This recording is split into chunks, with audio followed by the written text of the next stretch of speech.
ارے کبھی تہجد نہ پڑھنا بھی عیب سمجھا جاتا تھا، اب نماز کوئی نہیں پڑھتا، فرض نماز کوئی نہیں پڑھتا اور جماعت میں کوئی نہیں آتا۔ اس لیے قرآن کریم نے اعلان کیا، فرمایا تتجافا جنوبہم عن المضاجع يدعون ربهم خوفا وطمعا ومما رزقناهم ينفقون۔ فرمایا کامیاب ہیں وہ لوگ جو رات کو اٹھ کر بسترا چھوڑ دیتے ہیں، آرام کی نیند چھوڑ دیتے ہیں۔ اللہ پاک فرماتے ہیں میں عرش عظیم سے ان کو دیکھ رہا ہوتا ہوں، مصلی پہ کھڑے ہو کر رات کو میرے قرآن کی تلاوت فرماتے ہیں۔ عرض یہ کرنا چاہتا تھا، آج تو بڑے بڑے لوگ نماز نہیں پڑھتے، عیب کوئی نہیں نماز نہ پڑھنا۔ امام مالک رحمت اللہ علیہ کو بھی ناگوار لگی، امام شافعی رحمہ اللہ اتنا بڑا آدمی تہجد کیوں نہیں پڑھی؟ صبح کو ناشتے میں جو بیٹھے تو باتوں باتوں میں امام مالک رحمہ اللہ نے ذکر چھیڑا کہ میرے خیال میں کل تھکاوٹ سفر کی زیادہ ہو گئی، رات آپ کی آنکھ نہیں کھلی، رات آپ کی آنکھ نہیں کھلی۔ امام شافعی رحمت اللہ علیہ نے فرمایا کیوں؟ کون کہتا نہیں کھلی؟ کہ وہ میرا خادم کہہ رہا تھا کہ جو تہجد کے وضو کے لیے پانی بھر کے رکھا تھا وہ پانی تو بھرا بھرایا ملا۔ امام شافعی فرماتے ہیں رحمہ اللہ اندازہ لگاؤ، فرمایا اپنے گھر میں سو جایا کرتا تھا، کل میں جب مدینے میں آیا رات میرے دل میں آیا کہ ایک تو مدینہ شہر ہے اور پھر امام مالک کا مہمان ہوں، ساری زندگی سویا ہی کرتا ہوں، آج بہتر یہ ہے کہ سونا ہی نہیں۔ تو پانی تو اس لیے بھرا بھرایا ملا نا کہ میں نے رات عشاء کے وضو سے فجر کی نماز پڑھی۔ یہ مہمان کیا کرتے تھے، آج مہمان آتے ہیں چلو ہمیں VCR دکھاؤ، اندازہ لگاؤ۔ بلکہ بڑے دکھ کی بات ہے، بعض مہمان ہمارے علاقوں میں ہندوستان سے آتے ہیں نا، وہ کہتے روٹی کھوا یا نہ کھوا، فلم دکھا، اور جیسی روح ویسے فرشتے، جیسے ہم ایسے ہمارے مہمان۔ اللہ والے جب کسی کے یہاں آتے ہیں ان کی برکتیں اور رحمتیں ساتھ ساتھ آتی ہیں۔ میں بات کر رہا تھا ان اللہ والوں کی جو ذرہ برابر بھی محمد عربی صلی اللہ علیہ وسلم کی سنت کی خلاف ورزی نہیں کرتے۔ تہجد کی نماز ان حضرات سے قضا نہیں ہوتی، فرض نماز تو کیسے قضا ہوگی؟ اور ایک ایک اللہ والا ایسا گزرا کہ 30 برس تک تکبیر اولا نماز سے کی فوت نہیں ہوئی۔ تم کتنے حاجی بیٹھے ہو، بڑے بڑے اللہ والے بیٹھے ہو، جنت کے ٹھیکیدار بیٹھے ہو، پر آدھی نمازیں پڑھتے ہو، آدھیوں کو رگڑا دے دیتے ہو جیسے اللہ میاں کو پتہ ہی نہیں۔ اس لیے قرآن کریم نے اعلان کرتے ہوئے فرمایا الیوم نختم علی افواہہم وتکلمنا ایدیہم وتشہد ارجلہم بما کانوا یکسبون۔ یاد رکھو وہ وقت آئے گا میں تمہاری آنکھوں سے پوچھوں گا تم سے فلم دیکھی، VCR دیکھا، پرائی بہو بیٹیوں کے ناچ دیکھی یا میرے قرآن کا دیدار کیا؟ اللہ پاک جل شانہ فرماتے ہیں میں کانوں سے پوچھوں گا تم سے قرآن سنا، نبی پاک صلی اللہ علیہ وسلم کی ذات پہ کلمہ کلام درود پاک سنا یا پڑھا، یا تم نے ساری زندگی کنجریوں کے گہنوں میں گزار دی؟ اللہ پاک جل شانہ فرماتے ہیں میں پیروں سے پوچھوں گا تم سے چل کر مسجد میں جایا کرتا تھا یا بدکار عورتوں کے پاس جایا کرتا تھا؟ اس لیے وَتَشْهَدُ أَرْجُلُهُمْ بِمَا كَانُوا يَكْسِبُونَ۔ یہ اپنے ہاتھ دشمن بن جائیں گے، یہ اپنے پیر دشمن بن جائیں گے، یہ اپنی آنکھیں مخالف ہو جائیں گی، یہ خود زبان مخالف ہو جائے گی۔ اللہ پاک فرماتے ہیں میں تمہارے ہاتھوں سے کلام کروں گا، آنکھوں سے کلام کروں گا، زبان سے کلام کروں گا۔ اے زبان تو بتا تجھ سے حلال کھایا یا حرام کھایا؟ اللہ پاک منہ سے پوچھیں گے پرایا حق تیرے سے کتنا کھایا گیا؟ شاہ عبد القدوس گنگوہی رحمت اللہ علیہ بہت بڑے بزرگوں میں سے گزرے ہیں، اپنے مریدین کے ساتھ ساتھ تشریف لے جا رہے ہیں اور جاتے جاتے راستے میں ایک گند کا ڈھیر آ گیا، ڈھیر لگا رکھا ہے شہر سے بنگیوں نے لا لا کر۔ سب مریدوں نے ناک پہ کپڑا رکھا، جلدی جلدی چلنے لگے، اور اللہ والا کہتا ٹھہرو ٹھہرو ٹھہرو ٹھہر جاؤ۔ انہوں نے کہا لو جی پتہ نہیں پیر صاحب کو کیا ہوا، یہ کوئی ٹھہرنے کی جگہ جہاں ٹھہرا رہے ہیں۔ فرمایا یہ گند تمہیں ایک سبق دے رہا ہے۔ انہوں نے کہا سبق؟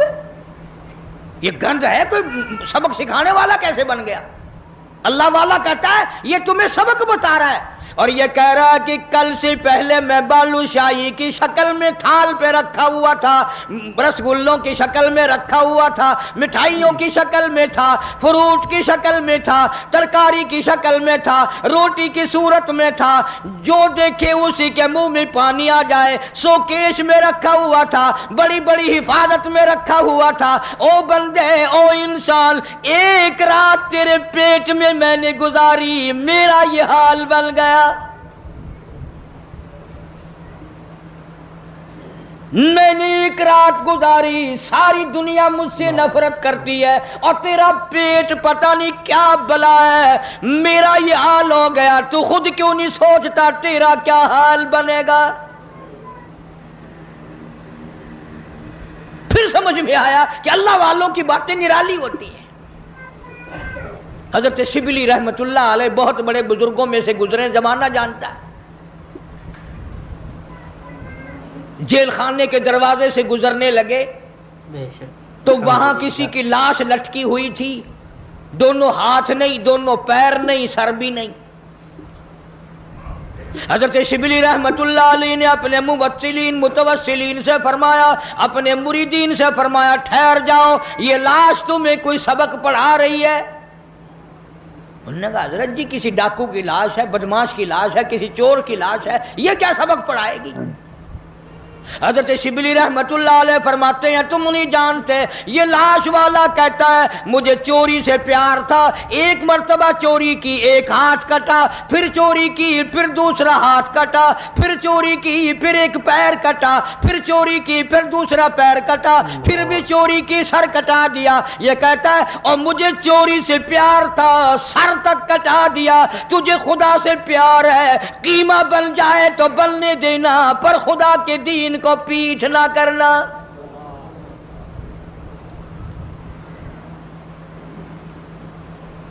اللہ والوں کی باتیں نرالی۔ بابا فرید الدین شکر گنج رحمت اللہ علیہ، ایک مرید آیا اور وہ کینچی بیچنے کا کام کرتا تھا۔ دل میں آیا کہ چلو حضرت کے یہاں ایک کینچی لے چلوں، گھر میں کام آئے گی، تبرک ہو جائے گا، ہدیہ پیش کروں گا۔ بابا فرید الدین شکر گنج رحمت اللہ علیہ نے لینے سے انکار فرما دیا۔ مرید نے بڑا منہ بنایا کہ جی میں غریب ہوں اس لیے میرا ہدیہ واپس کر دیا، میرا نذرانہ واپس کر رہے ہو، کوئی موٹا نذرانہ ہوتا تو قبول فرماتے۔ فرمایا یہ بات نہیں۔ بابا فرید کہتا یہ بات نہیں، تو گھر جا کر سوئی لے آ، میں سوئی قبول کروں گا۔ کیوں اتنی بڑی کینچی رد کر رہے ہو، سوئی لے رہے ہو؟ فرمایا سوئی کا کام جوڑنا ہے، کینچی کا کام کاٹنا ہے۔ فرید جوڑنے آیا ہے، توڑنے نہیں آیا۔ اب یہ باتیں تو لوگوں کو سناتے نہیں، تم سنتے نہیں، بلکہ وہ باتیں سناتے ہیں کہ جی بابا فرید کھوہ میں 12 سال تک الٹا لٹکا رہا، نمازیں تم نہ پڑھو، روزے تم نہ رکھو، چوری تم کرو، زنا تم کرو، بدماشی تم کرو، الٹا بابا فرید لٹکے۔ کیوں؟ یہ کوئی کرامت ہے اللہ والوں کی؟ اور صحابہ کرام نے تو حد کر دی۔ اللہ اکبر، ان سے بڑا ولی کون ہوگا، ان سے بڑا قطب کون ہوگا، ان سے بڑا ابدال کون ہوگا جو شاگرد ہو محمد مصطفیٰ صلی اللہ علیہ وسلم کے؟ اور تو کسی بابا کا مرید ہوگا، کسی اللہ والے کا مرید ہوگا، کسی عالم کا مرید ہوگا، کسی پیر کا مرید ہوگا، تمہیں پتا ہے صحابہ کالی کملی والے کے مرید ہیں، اور ان کی ایک آنکھ نے جو ایک مرتبہ ساتھ سرکار کا دیدار کیا، پوری دنیا کی تمام نیکیاں مل کر صحابی کی اس نیکی کو چھین نہیں سکتی، اس کے برابر نہیں ہو سکتی۔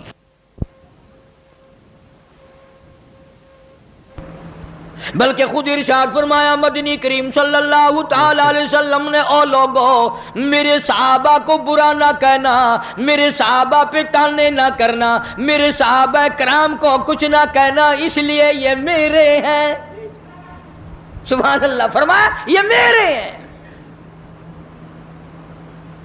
اور پھر قربانیاں دی صحابہ کرام نے ان کے عمل کے بارے میں۔ ارشاد گرامیہ فرمایا تم احد پہاڑ سونے کا صدقہ کرو، خیرات کرو،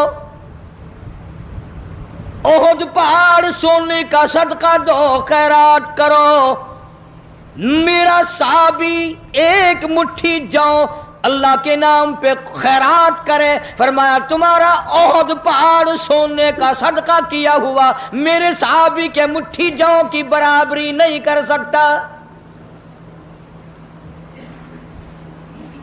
اور یوں بھی فرمایا حضور کریم صلی اللہ علیہ وسلم نے کہ تم اتنا خیرت کرو اللہ کے نام پر، اور میرا صحابی ایک کھجور خرچ کرے اس کا مقابلہ نہیں ہو سکتا۔ اور ولی اللہ سارے صحابہ کی غلامی سے بنتے ہیں، ان اللہ والوں کے نقش قدم پہ چل کر سارے اللہ والے بنتے ہیں۔ حضرت بہاء الحق زکریا ملتانی رحمت اللہ علیہ، دریا چنام میں کشتی آ رہی ہے غلے کی، کچھ مرید بھی ساتھ ہیں، کسی نے آ کر خبر دی حضرت دریا میں کشتی بھاور میں پھنس گئی، ڈوب رہی ہے، تو یوں ذرا سا نیچے کو گردن جھکائی اور سر اٹھا کے فرمایا الحمدللہ۔ بڑے مرید حیران ہوئے، کشتی ڈوب رہی ہے، حضرت الحمدللہ فرما رہے ہیں، واہ بھائی واہ۔ لیکن ایک بات یاد رکھو، اس زمانے میں لوگ بکواس نہیں کیا کرتے تھے، تم جیسے مرید ہوتے نا اسی وقت چادر اٹھا کے بھاگ جاتے، چلو دیکھ لیا پیر صاحب۔ پھر اطلاع ملی کہ جی کشتی اللہ نے بچا دی، کنارے لگ گئی، ذرا سا سر جھکایا اور پھر سر اٹھا کے فرمایا الحمدللہ۔ اب کسی خادم خاص نے پوچھ لیا حضرت ہم نہیں سمجھ سکے، کشتی ڈوب رہی ہے جب بھی الحمدللہ، بچ گئی پھر بھی الحمدللہ، یہ الحمدللہ کیسی ہے؟ تو فرمایا بھائی کشتی ڈوبنے والی خبر تکلیف والی بات تھی، پریشانی والی بات تھی، میں نے اپنے دل میں جھانک کے دیکھا، پریشانی کی خبر سن کر میرا دل اللہ کی یاد سے غافل تو نہیں ہوا، تو میں نے دیکھا میرا دل اللہ اللہ اللہ میں لگا ہوا تھا، میں نے کہا الحمدللہ پریشانی کی خبر سن کر بھی میرا دل اپنے مولا کی یاد میں لگا ہوا ہے۔ اور جب کشتی بچنے کی خبر سنی تو خوشی میں بھی آدمی اللہ کو بھولتا ہے، میں نے پھر اپنے دل میں جھانک کے دیکھا کہ خوشی میں آ کر کے میرا دل کہیں غافل تو نہیں ہو گیا، پھر بھی میرا دل اپنے رب کی یاد میں لگا ہوا تھا، میں نے کہا الحمدللہ۔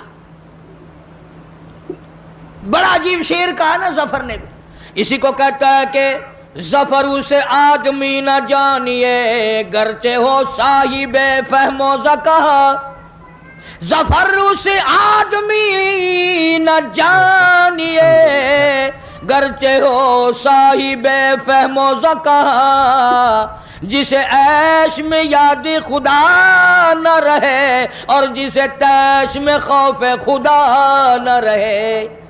او عیش میں خدا کو بھولتے ہیں، تیش میں خدا کو بھولتے ہیں، اسی لیے قرآن کریم کہتا ہے وَإِذَا عَلَمْنَا لَلْإِنسَانِ رَغَبًا بِجَانِبِهِ، منافع اچھا مل جائے، کاروبار اچھا چل پڑے، شراب یاد آ جاتی ہے، رنڈی بازی یاد آ جاتی ہے، جوا یاد آ جاتا ہے، حرام خوری یاد آ جاتی ہے، اور جب مصیبت آئے، بیگم بیمار پڑ جائے، ڈاکٹر جواب دے دیں، حکیم لا علاج کر دیں، بیٹا بیمار ہو جائے، سارے ڈاکٹر جواب دے دیں، پھر قرآن کہتا ہے وَإِذَا مَسَّهُ الشَّرُّ فَذُو دُعَاءٍ عَرِيضٍ، پھر لمبی لمبی دعائیں مانگتے ہیں، مولا تیرے سوا کوئی نہیں، ہر جگہ سر جھکانے والا بھی کہتا ہے مولا تیرے سوا کوئی نہیں. سب نے جواب دے دیا تیرے دروازے پہ آ کے گر گیا ہوں. ادھر اللہ پاک جل شانہ بے نیاز کا اعلان ہے وَإِذَا سَأَلَكَ عِبَادِي عَنِّي فَإِنِّي قَرِيبٌ اجیب دعوت الداعی اذا دعان فلیستجیبوا لی ولیؤمنوا بی لعلہم یرشدون. بے نیاز فرماتے ہیں میرے بندے جب تو مجھے یاد کرتا ہے اور جھولی پھیلاتا ہے اور تیری آنکھوں سے دو قطرے نکلتے ہیں میرا عرش ہلنے لگ جاتا ہے. میرے دروازے پہ آ کے میرا بندہ رویا, میرے دروازے پہ پڑھ کے رویا, جھولی پھیلا کے رویا. اگر ہمیں اس کے دروازے پہ جھولی پھیلانے کی عادت ہی نہیں, ہمارا مزاج نہیں, قرضہ ہو جائے گا جب بھی اس کی صورتیں دنیا میں تلاش کریں گے, مصیبت آئے گی اس کو دور کرنے کی ہزاروں تجویزیں تلاش کریں گے. اللہ کے دروازے پہ پڑھ کر مانگنا ہمیں اصل میں اس پر ہمارا یقین ہو تو مانگے. یہ بات ساری یقین کی ہے. جن کا یقین تھا وہ ساری دنیا میں کامیاب ہوئے. نہ صحابہ کرام کا ہتھیاروں پہ یقین تھا, نہ اسلحے پہ یقین تھا, اور نہ تعداد پہ یقین تھا. بلکہ صحابہ کرام میں سے اگر کسی نے تعداد کے بارے میں تھوڑا سا فخر کیا اللہ نے وہیں پکڑا. فرمایا قلت و کثرت تمہارے لیے نہیں اور میں جو تمہاری ساتھ ہوں, پھر تمہیں کیا پرواہ ہے. پھر اللہ پاک کے بندے ایسے دنیا میں آئے, ایسے ایسے لوگ دنیا میں آئے. ایک صحابی جنگل میں سے گزر رہا ہے, جنگل میں سے گزر رہا ہے, راستہ بھول کر اور بیابان جنگل میں چلا گیا.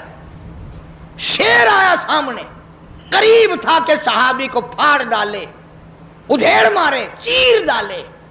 صحابی نے شیر کو دیکھا, شیر نے صحابی کو دیکھا. جب قریب آیا یوں للکار کے کہنے لگا جنگل کے شیر کیا تو ان آنکھوں کو چیر دے گا جو آنکھیں محمد مصطفیٰ صلی اللہ علیہ وسلم کا دیدار کر چکی ہو؟ ان آنکھوں کو چیرے گا جو کالی کملی والے کا بار بار دیدار کر چکی ہو؟ تو اس جسم کو اڈھیڑے گا؟ ابن حشام نے لکھا ہے, ابن خلدون نے لکھا ہے کہ شیر قریب آیا اور پاؤں چاٹنے لگا. بظاہر یہ کہنے لگا اگر تو ان کا غلام ہے تو میں تو ان کے غلاموں کا غلام ہوں. اور جانور غلامی کرتے تھے کبھی تیری. دریائے قلزم کے کنارے پر صحابہ کرام رضوان اللہ تعالی علیہ مجمعین کی جماعت کھڑی ہے. دریا میں طغیانی ہے, سیلاب ہے. حضرت سعد ابی وقاص رضی اللہ تعالی عنہ امیر لشکر ہیں, قیادت ہے. دو چار صحابہ کرام گئے حضرت سعد کو جا کے کہنے لگے سعد کمال ہے یار, موسیٰ علیہ السلام کے غلاموں کو اسی دریا نے سڑکیں بنا کے دی اور ہم غلام ہیں محمد عربی صلی اللہ علیہ وسلم کے, اور ہم کھڑے ہوئے دریا کا منہ دیکھ رہے. علماء کرام نے لکھا ہے, تاریخ شاہد ہے, حضرت سعد نے یہ جواب نہیں دیا کہ بھئی وہ نبی تھے, میں امتی ہوں, حضور صلی اللہ علیہ وسلم کا غلام ہوں. دریا کے کنارے پر کھڑے ہو گئے حضرت سعد, آواز لگائی یا ایھا البحر, اور دریا ہم غلام ہیں محمد عربی صلی اللہ تعالی علیہ وسلم کے, اور دین کی اشاعت کے لیے جا رہے ہیں, جہاد فی سبیل اللہ کے لیے چلے ہیں. تؤمنون باللہ ورسولہ وتجاہدون فی سبیل اللہ, اللہ کی راہ میں جہاد کے لیے چلے ہیں, تیرا نام بلند کرنے چلے ہیں, کفر کو مٹانے چلے ہیں, شرک کو مٹانے چلے ہیں, تیری توحید کا جھنڈا بلند کرنے چلے ہیں. میں سڑکیں بن گئی, عقل نہیں مانتی میری تیری, دریا میں سڑکیں بن گئی. صحابہ کرام جو پار گزرے, یہاں تک لکھا ہے ابن حشام نے کسی صحابی کے گھوڑے کے پیر کو پانی نہ لگا. اور جب پار گزر گئے ایک بوڑھے صحابی کو حضرت سعد ابی وقاص رضی اللہ تعالی عنہ نے دیکھا، پرلے کنارے پہ بیٹھا ہوا صحابی بوڑھا ہے، رو رہا ہے۔ فرمایا ما تبکی یا ایھا الشیخ، او بوڑھے اللہ والے بزرگ تو کیوں رویا، تجھے کیا تکلیف ہوئی، تیرا کیا نقصان ہوا؟ صحابی کہتا میرا بڑا نقصان ہو گیا، میں مر گیا، مجھے بڑی تکلیف ہوئی، میرا کلیجہ پھٹ گیا، میرا جگر پھٹ گیا، میرا بڑا نقصان ہوا۔ اور بتا تو صحیح ہوا کیا؟ کہنے لگا میرے آقا محمد کریم صلی اللہ علیہ وسلم نے مجھے ایک لکڑی کا پیالہ ہدیہ عطا فرمایا تھا، حضرت نے اپنے رحمت والے ہاتھوں سے مجھے ایک نشانی دی تھی، مجھے ایک تحفہ دیا تھا، میرے پاس تھا، اس دریا میں سے گزرتے گزرتے میرے ہاتھ سے چھوٹ گیا، اور میری زندگی میں میرے آقا کا عطا کردہ ہدیہ مجھ سے چھن گیا، مجھے اپنی زندگی اچھی نہیں لگتی، میں مر جاتا، میرا پیالہ نہیں حضور کریم صلی اللہ علیہ وسلم کے رحمت والے ہاتھوں سے مجھے ملا، اور دنیا ہی میں مجھ سے پیالہ چھن گیا۔ الحمدللہ۔ ہن جو تساں حضرات دے وچوں اتھاں کوئی ہوویا نا تو آکھیا او میاں صبر کر، صبر دا پھل بہت میٹھا ہے، صبر چنگی سے جتنے دہاڑے تیرے نصیباں وچ ہے تو ورتیا، ہن گیا بس پانی بھی چلا گیا، ہن کیا ہو گیا، اور پیالے سے بڑے پیالے مل جائیں گے، اپنے اپنے یقین کی بات ہے۔ سعد ابی وقاص رضی اللہ تعالیٰ عنہ کھڑے ہو گئے، دریا کو خطاب کر کے فرمایا اور دریا ہم غلام ہیں محمد عربی صلی اللہ تعالیٰ علیہ وسلم کے، اور ایک اللہ والا رو رہا ہے، میں اس کا رونا برداشت نہیں کر سکتا، وہ لکڑی کا پیالہ میں تجھے حکم دیتا ہوں جلدی واپس کر۔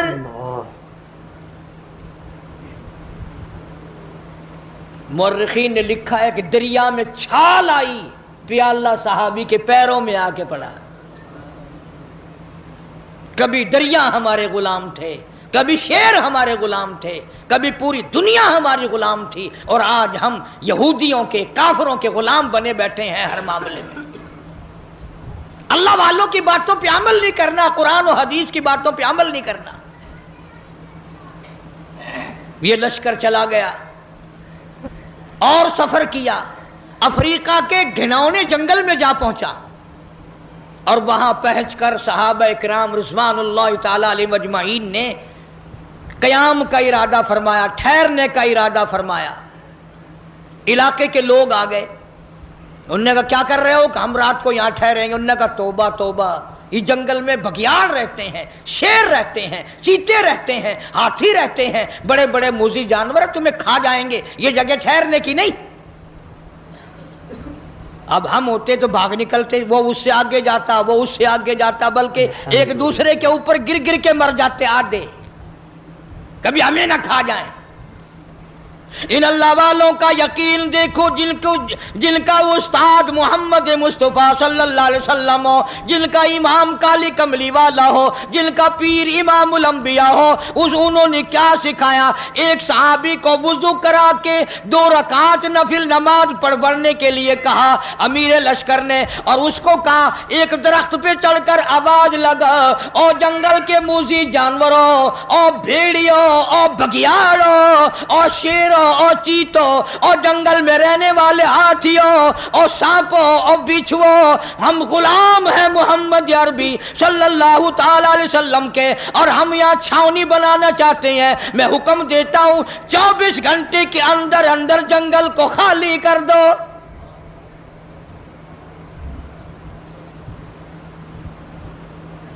ابن حشام لکھتا ہے شور مچاتے ہوئے جانور، چھوٹے بچے اپنی پیٹھوں پہ بٹھائے ہوئے، جس طرح کا جانور تھا تمام کے تمام نے جنگل کو خالی کر دیا۔ آج ہمارا اپنا اپا قابو میں نہیں، گھروں کے ماحول بگڑ گئے، محلے بگڑ گئے، گلیاں بگڑ گئی، علاقے بگڑ گئے، ملک کے حالات بگاڑ کے رکھ دیے ہماری بدتمیزی کی وجہ سے۔ خوف خدا ہو پھر سب کچھ بنتا ہے۔ ایک بزرگ کے بارے میں لکھا ہے کہ 40 برس تک خشک آٹا پھانکا، منہ میں اور اوپر سے پانی پی لیا، 40 سال۔ اب تم تو سوچ رہے ہوگے کوئی پاگل ہوگا، پاگل بے عقل ہوگا کوئی مست، نہیں پاگل نہیں تھا، بڑا عقل مند تھا. تم تو اس لیے پاگل کہو گے نا کہ وہ پراٹھے پکا کے نہیں کھاتا تھا. کسی نے پوچھ لیا کہ جی حضرت مدت ہوگی میں دیکھتا ہوں آٹا پھانک کر پانی پی لیتے ہو، روٹی نہیں پکاتے، روٹی کھانی چاہیے. ہائے ہائے کیا جواب دیا. اللہ والا کہنے لگا میں نے حساب لگایا، آٹا چھاننے میں، گوندنے میں، پکانے میں، چبا کر کھانے میں جتنا وقت لگتا ہے اتنی دیر میں آدمی 2000 مرتبہ اللہ اللہ اللہ کر سکتا ہے. اور پیٹ بھرنے کے لیے اتنا بڑا خسارہ کون اٹھائے؟ پیٹ ہی تو بھرنا ہے. میں آٹا پھانک کر پانی پی لیتا ہوں تو میرا کیا بگڑا ہے؟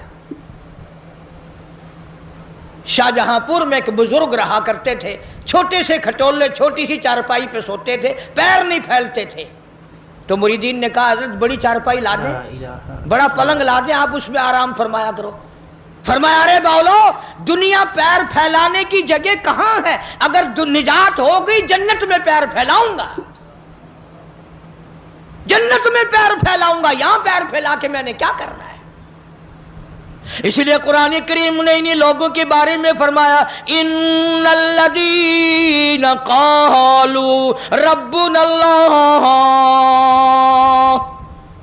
بے شک وہ لوگ جنہوں نے اپنی زبانوں سے کہا ہے لا الہ الا اللہ محمد الرسول اللہ، اللہ کی توحید کا اقرار کیا، مدنی کریم صلی اللہ علیہ وسلم کی نبوت کا اقرار کیا، آخر الزماں پیغمبر مانا. فرمایا ثم استقاموا، پھر اسی پر جمع رہا، ڈٹا رہا، اس کے خلاف نہ کیا. الحمدللہ. یہ نہیں ہماری طرح کہ کلمہ بھی پڑھ رہے ہیں ظلم بھی کر رہے ہیں، کلمہ بھی پڑھ رہے ہیں رشوت بھی لے رہے ہیں، کلمہ بھی پڑھ رہے ہیں ملاوٹ بھی کر رہے ہیں. یہ بات ان لوگوں میں نہیں تھی. یہی وہ چیز تھی جو اللہ والے سکھایا کرتے تھے، اندر کو صاف کر دیا کرتے تھے، اندر کو. یہاں بہاولپور ہائی کورٹ کے جج تھے جج عالم علی خان، اللہ تعالیٰ ان کی قبر کو منور فرمائے. بہت نیک آدمی تھے، ہماری برادری کے تھے، ہمارے ضلع کے رشتہ داروں میں سے. صوفی عبدالحمید جو وزیر تعلیم بھی رہا، وزیر خوراک بھی رہا، اس کے والد تھے جج عالم علی خان. دائرہ خیال، کمیونسٹ خیال کا آدمی، انگریزی خان. نماز کو بھی کہتا تھا خام خواہ کی بکواس ہے، دین اور ایمان ساری باتوں کا مخالف. مولانا سر رحیم بخش رحمت اللہ علیہ بہاولپور کے وزیر تھے. مولانا اکثر وقت میں جاتے، صبح کے وقت میں خاص طور سے جا کر اپنے بھائی کے پیر دباتے. اٹھ جا بھائی، چڑیا بھی اللہ اللہ کر رہی ہے، پرندے بھی اللہ اللہ کر رہے ہیں، تو بھی نماز پڑھ لے. وہ کہتا مولوی تیرا دماغ خراب ہے، جب نیند اچھی آنے لگتی ہے تو پتہ نہیں کہاں سے آ جاتا ہے، نہ خود سوتا ہے نہ مجھے آرام کرنے دیتا ہے. اور یہی ٹائم تو نیند کا ہے. تجربہ کر کے دیکھ لو، رات کے 1-2 بجے تک کھاتے رہیں گے، پیتے رہیں گے، VCR دیکھتے رہیں گے، فلم دیکھتے رہیں گے. جب صبح کا ٹائم آئے گا نا، یہ جتنے بڑے بڑے ہیں نا سارے سو جاتے ہیں. کوٹھیوں کے پاس سے صبح کو گزر کے دیکھو نا، ایسا معلوم ہوتا ہے چاروں طرف کوئی زندہ ہی نہیں، کتا بھی نہیں بھونکتا صبح کو، سنسان. مولانا رحیم بخش رحمت اللہ علیہ روز جاتے، تو سگا بھائی تھا، اور فرماتے بھائی اگر تو جہنم میں گیا میں تیرا بھائی کس طرح دیکھوں گا تجھے جہنم میں جلتے ہوئے. نماز پڑھ، اللہ کی عبادت کر، اس کی بندگی کر. ایک دن جج صاحب اکڑ کے کہنے لگے مولوی صاحب بات سن، ایک دن نمازیں پڑھوا لے جتنی بھی پڑھوانی ہے،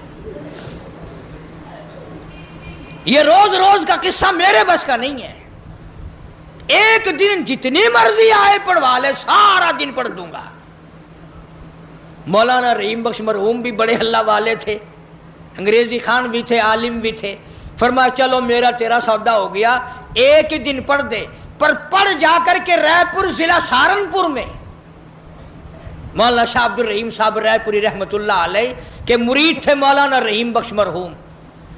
یہ جس اللہ والے کا میں نے نام لیا یہ سید عطا اللہ شاہ بخاری کا بھی پیر ہے، یہ مولانا محمد علی صاحب جلندری رحمت اللہ علیہ کا بھی پیر ہے.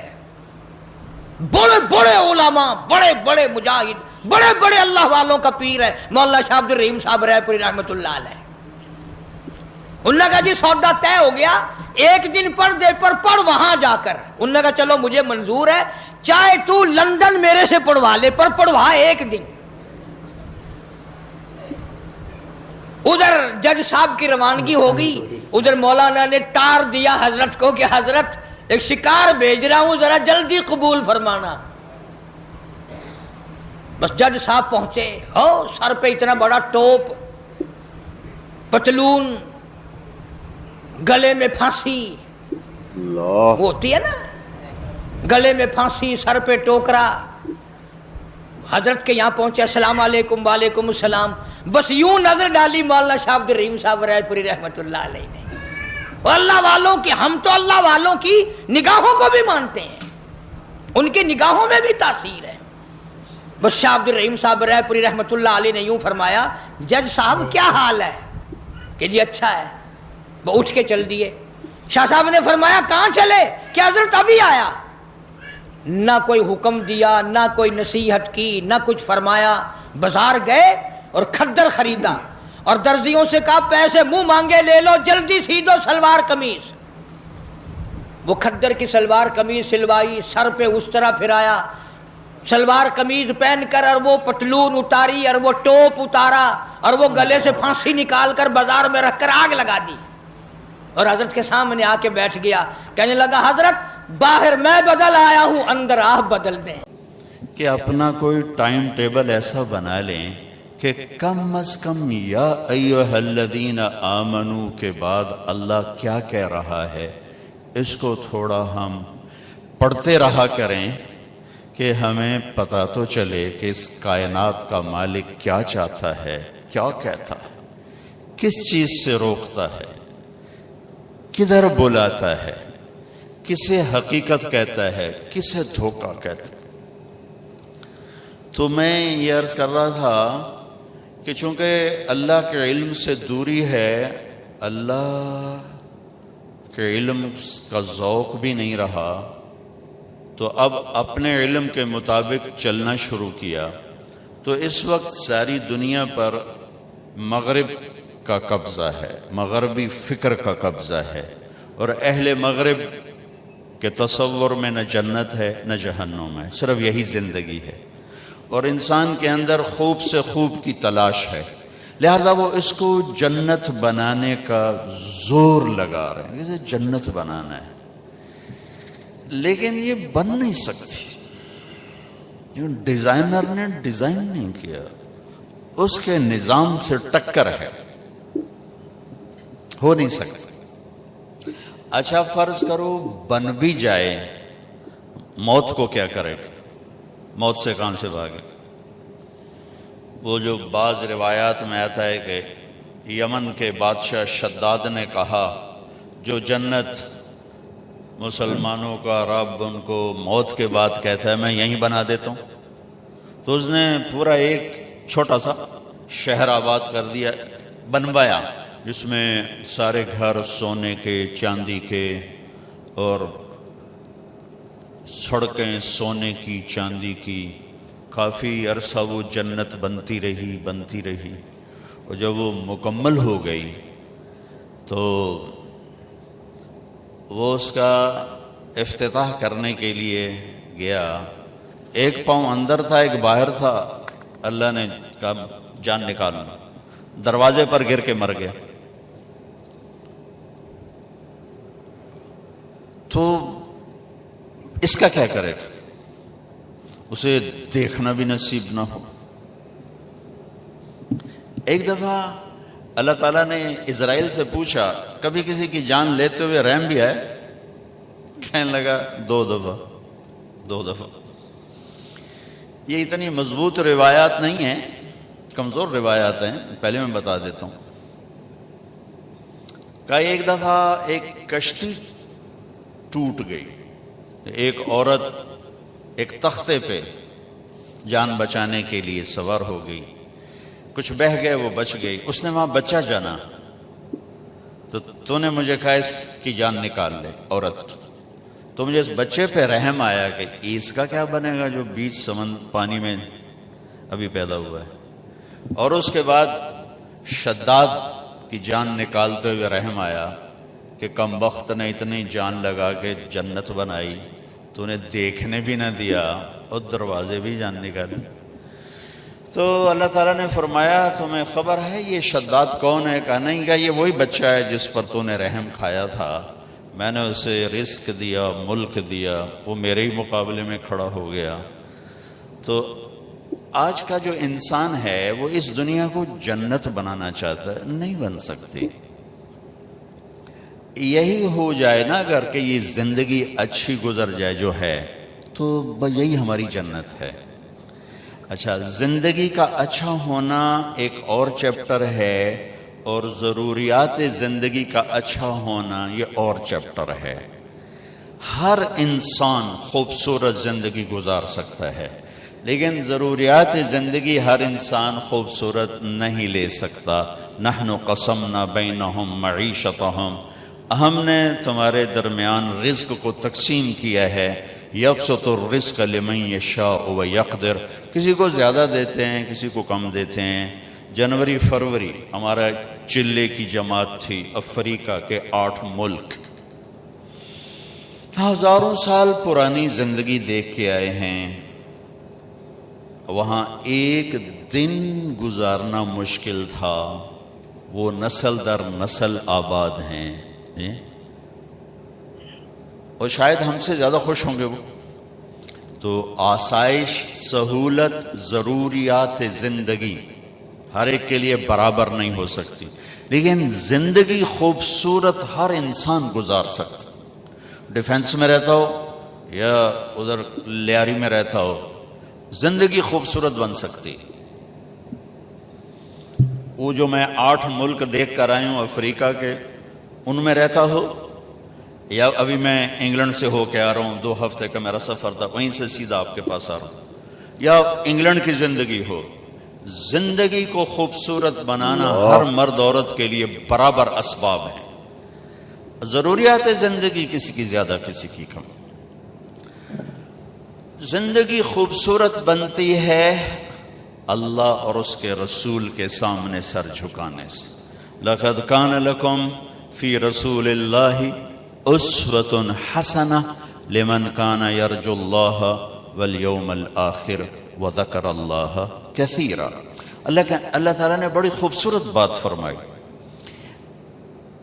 اللہ یوں بھی کہہ سکتے تھے کہ میرے نبی تمہارے لیے مکمل زندگی لائے ہیں، مکمل۔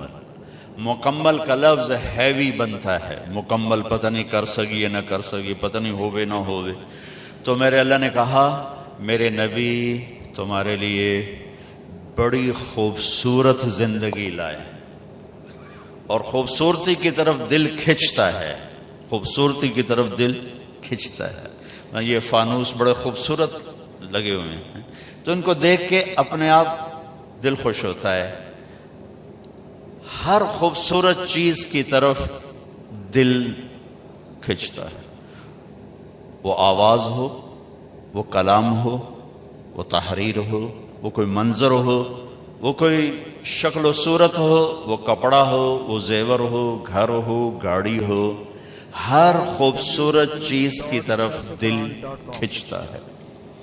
تو میرے اللہ نے کہا میرے نبی تمہارے لیے بہت خوبصورت زندگی لائے۔ کائنات میں کوئی مرد عورت اگر زندگی خوبصورت بنانا چاہتا ہے تو اسے اللہ کے محبوب صلی اللہ تعالی علیہ وسلم کے پیچھے چلنا پڑے گا۔